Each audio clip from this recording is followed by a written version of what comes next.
Well, I am at Alligator Hill. This is one of many little day hikes that the Sleeping Bear Dunes National Park has to offer. This is one of the longer ones. This is one of my favorite. We did Windy Moraine early this morning, but I thought I'd come out here and show you a little bit of what's called Alligator Hill. So I'm using an app that I have on my phone.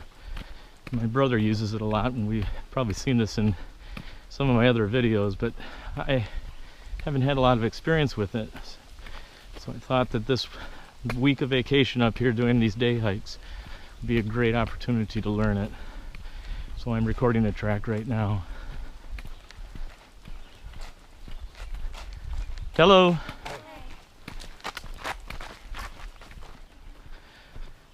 I don't know whether it was 2 years ago.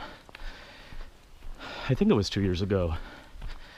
Certainly within the last 5, this area was hit by just a huge storm that rolled through here. Some of the pictures were unbelievable of this giant wall cloud that moved across the area. Did quite a bit of destruction up here to the trees and foliage. You'll see that later on in the trip. See a little bit of the destruction over there. That would have all been under a canopy of trees.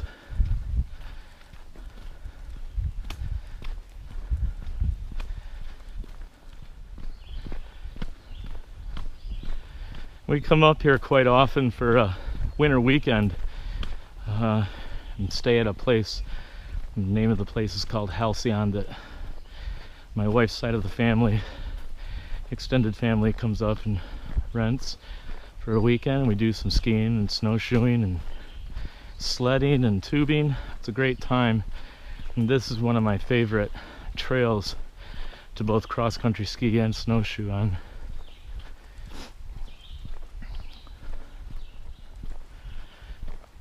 I've already mentioned that this is part of the Sleeping Bear Dunes National Lakeshore. The closest town, and a really cool little town, a couple of great places to eat, is called Glen Arbor. We are in northwest Michigan, and it is, I think, one of the most beautiful areas of the state. We're on a little bit of a bluff here. You can't really tell because it's not as steep right here in the direction that I'm looking right now. But there's a road down there that goes into Glen Arbor from Glen Haven, which is just north of Sleeping Bear Dunes, the dune climb. There's also a bike path down there. They call it the Heritage Trail, and they've extended that. It's a lot longer now, but it's a really good ride. It's all paved and beautiful through there. We're on our way right now to 2 different lookouts. The first one that we're going to come to, I've been to many times. There's a beautiful view of Lake Michigan to the north. And the other one is called Big Glen Lookout. I don't think I've ever been there. I have to believe that there was quite a bit of work done here after the storm to reopen this. It was closed for a while.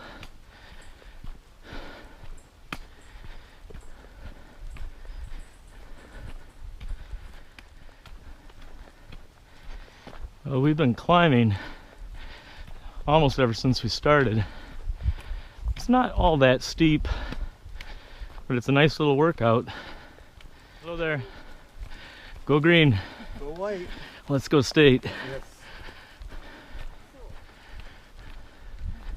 Hello.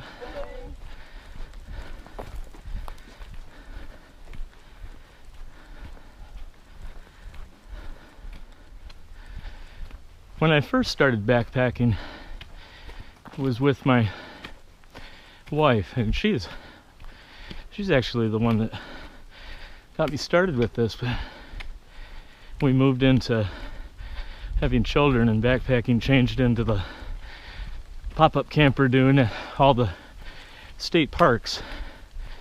Had a lot of fun doing that, a lot of great memories. And I think our kids have some really good memories of that. And brother started into this, and I jumped on it because it was an opportunity to do something that I really enjoy and to have someone to do it with again. Back then, though, we didn't use hiking poles. And now, after getting into this again and trying out hiking poles, I don't think I'd hike without them. Even day hikes. For instance, on this long climb, although it's not all that severe, helps to take some of the stress off your knees and actually give your legs a little bit of a rest if you work your arms.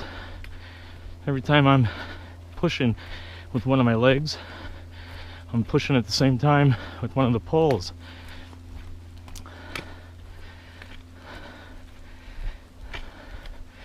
They're really helpful in the downhills as well to keep you from sliding.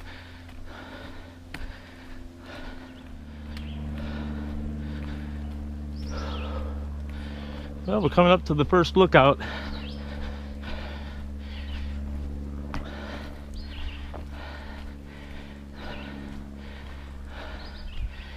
Trail continues on over there. We're gonna go off to the left here. Take a little bit of a breather.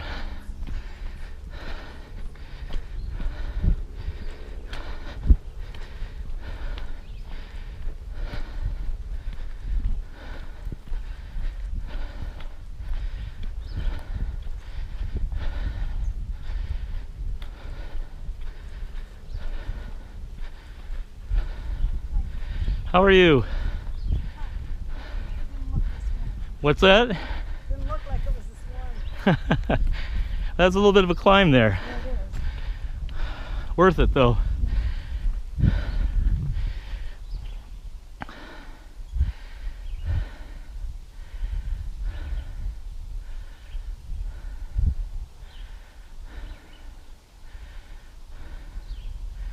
It's North Manitou Island out there, South Manitou Island.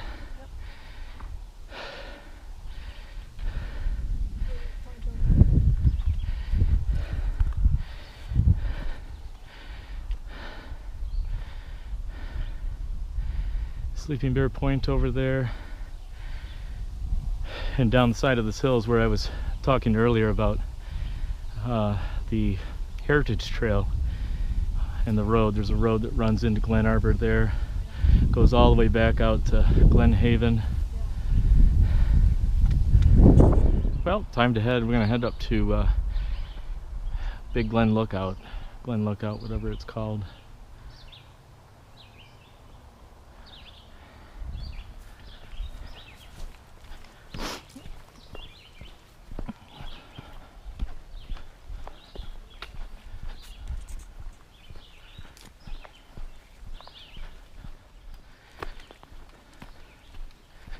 It looks a lot different up here than it used to a handful of years ago. As I remember it, we'd be in a canopy here.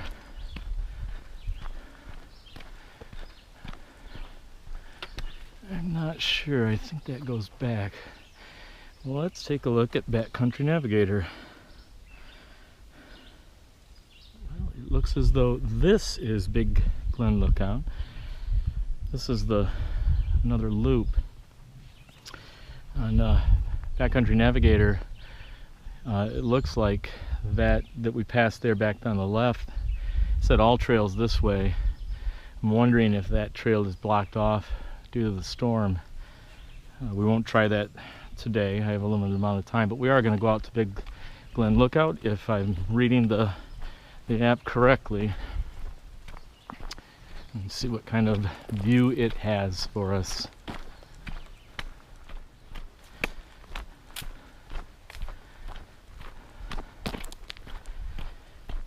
One thing is for sure with these trails up here, Sleeping Bear Dunes National Lakeshore, is that if you're looking for trails that are well traveled without a lot of obstacles, such as blowdowns and boulder fields and all that sort of stuff that you run into elsewhere, you know, thick foliage on you all the time, they really do a nice job up here of making sure these trails are accessible to almost anybody.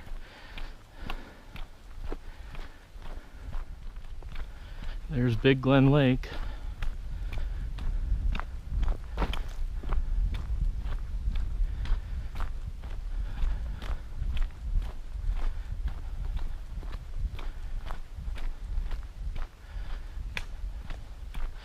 My wife, before we started coming up here, and we've been up here every summer. I don't know how many summers it's been. It's got to be 13, 14, 15, somewhere in that area. But before we came up here, as any married couple talks about their childhood experiences, and said that these Little Glen and Big Glen Lake are among the most beautiful lakes, certainly in the state of Michigan, maybe in the United States. I used to take that with a grain of salt, but after coming up here, I would have to agree. There's just something about, especially Big Glen. We come in from the south off this huge hill, and as you're coming down around and across the bridge at what they call the Narrows, just the colors, the emerald green and blues, and when the sun is shining out and there's blue sky, it's really is a beautiful sight.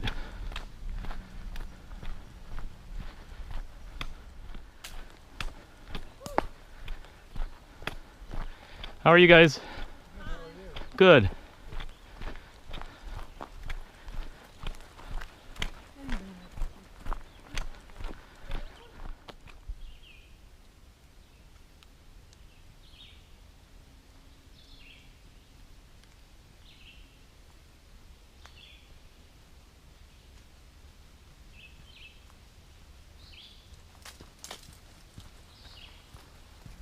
As they often do, these pines and some cedars and some other types of conifers right now remind me of one of my favorite YouTubers, and that is Sean Emery, Shug, as most of us in the backpacking community know him.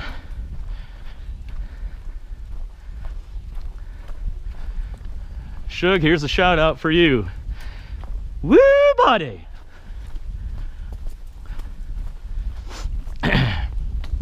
Don't laugh, I know it's not quite as good as Shug is. It's the thought that counts. And I think we're here at the lookout. Big Glen Lookout, I was right.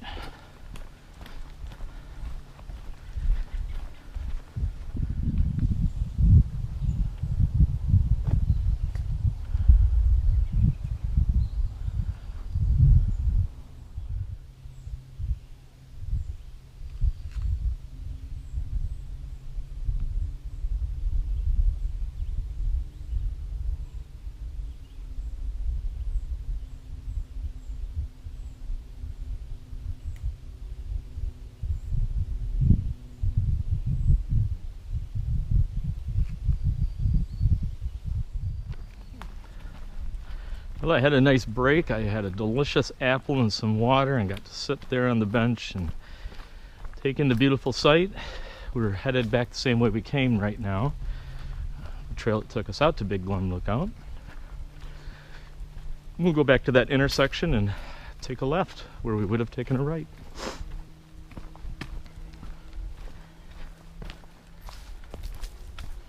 Hello.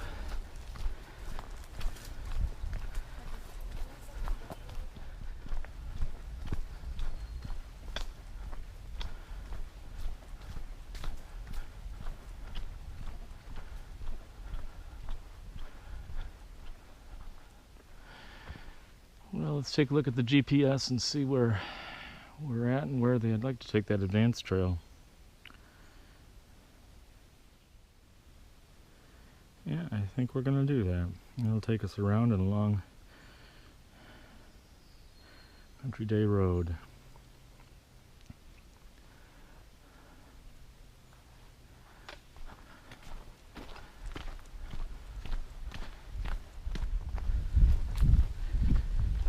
I'm starting to wonder why they call this part of the trail advanced.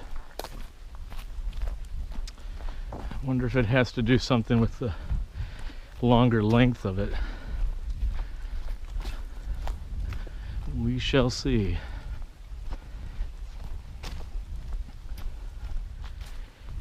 You know, when you think of pirates, I don't know about you, but I didn't ever used to think about northern Michigan. The last couple of years I've been looking through some books at the local bookshop here in Glen Arbor, and they talk about the pirates of the Great Lakes. They would cruise along the shore and come ashore at some of these farms that had been settled and ransack the farms. Another book that I'm reading right now is a biography of John Muir, one of the people in history that I think people credit with the creation of our national park system. In fact, there's a beautiful trail out in California named after him, the John Muir Trail. I believe it's part of the Pacific Crest Trail, one of the crown gems in the United States. The Continental Divide Trail, the Pacific Crest Trail, and the Appalachian Trail. And there's a section around Yosemite that is named after John Muir. Watched a couple documentaries on it, and I think it's at the top of my bucket list for hiking. I'd like to thru hike it someday. It's just a little over 200 miles. But I found it interesting in the biography so far that they came over, I can't remember whether it was Ireland or Scotland, one of those. I think it's Scotland that he was actually born in. And they came over the Atlantic Ocean and up the St. Lawrence Seaway before they settled in Wisconsin. I marvel at how hardworking those people were, because much of the land that they bought or came by was as dense as these forests that I'm traveling through right now, and it took them a long time to clear even just an acre for farming. If you're into trail riding with your horses, several of these trails are open to horseback riding too.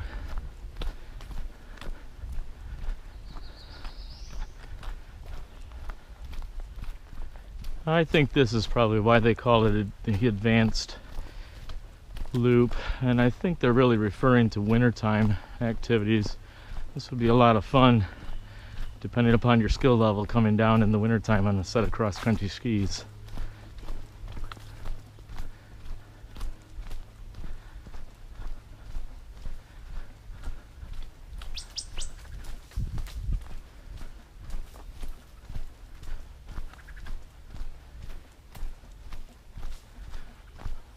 This is absolutely beautiful in here, and it doesn't look too hard hit by the storm.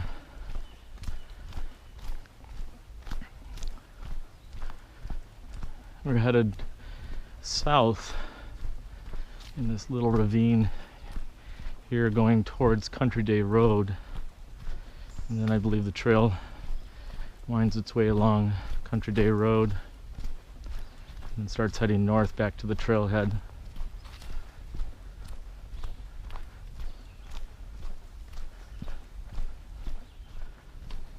Well, I've never been on this trail before, and I'm glad I chose to do it today. This is really pretty in through here.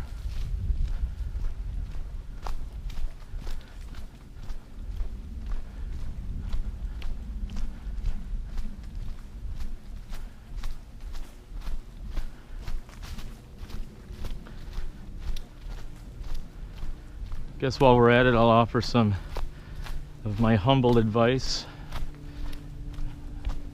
pertaining to descending for long periods of time. It can be hard on the body,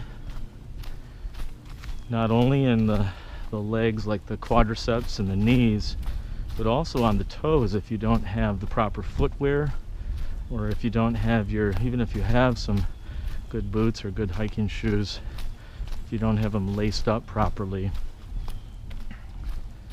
You want to lace them up in a way that prevents the foot from sliding forward and cramming your toes down there.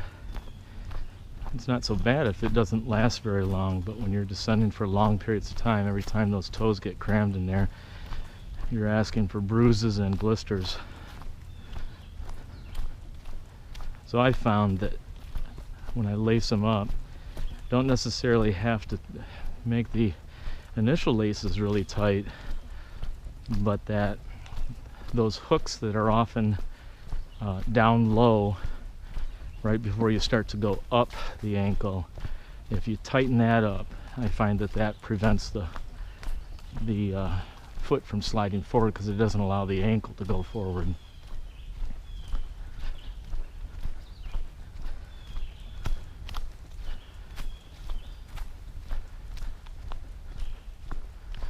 If you're really going down a real steep an incline and you're slipping and sliding due to the terrain, you can also take your hiking poles and palm on the top and put your hiking poles out in front of you to use as a restraint. Sometimes that's really helpful. Depending on how long your hiking poles are, you may want to increase the length in that situation, just as you do the opposite if you're looking to grab the ground forward when you're ascending steep hills. You may find that you want to decrease the length of your hiking pole. I've never really found the need to do that. That has changed the length of my hiking poles.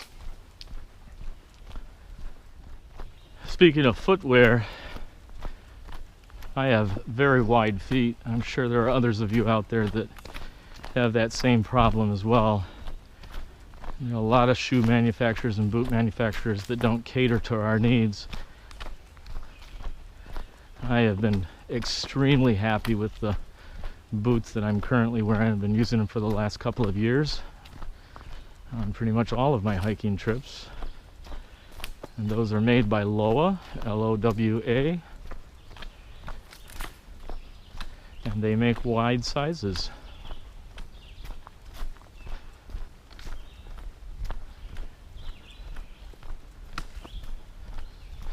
I think the specific model that I'm using is the Lowa, is it the GTX Mid?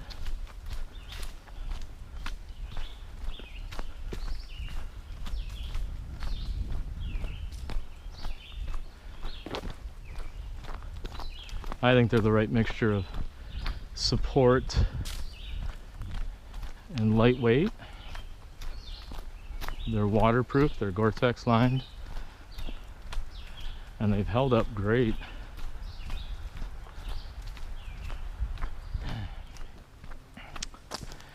Which way do we go? Let's pull out Backcountry Navigator again.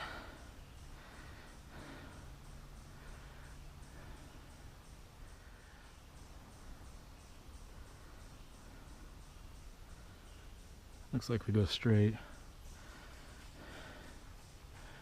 Getting near the end.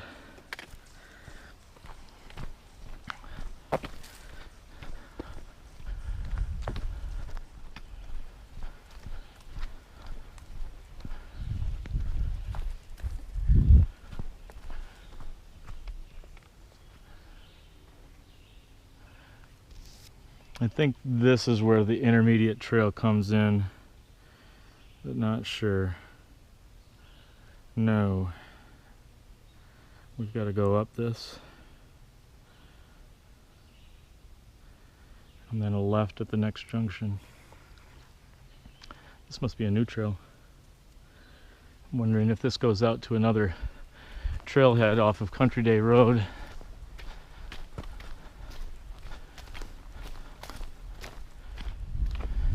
So it's sort of a lollipop that we did, and this is the short little lollipop stick here down to the parking area.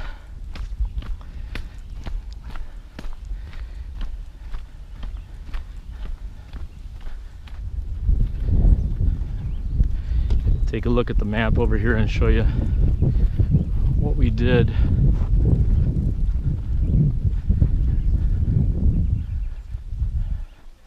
So we're here right now.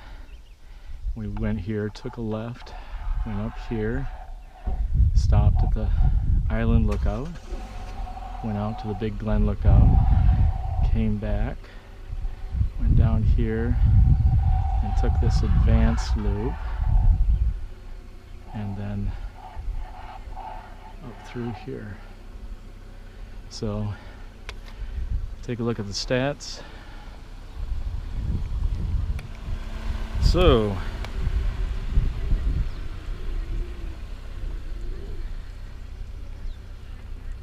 total distance hiked was 6.36 miles. Moving time of 1 hour and 47 minutes. Total time of the trip 2:10:56 so far. 555 feet of elevation gain. Average moving speed 3.6 miles per hour. Max altitude of 1,028 feet.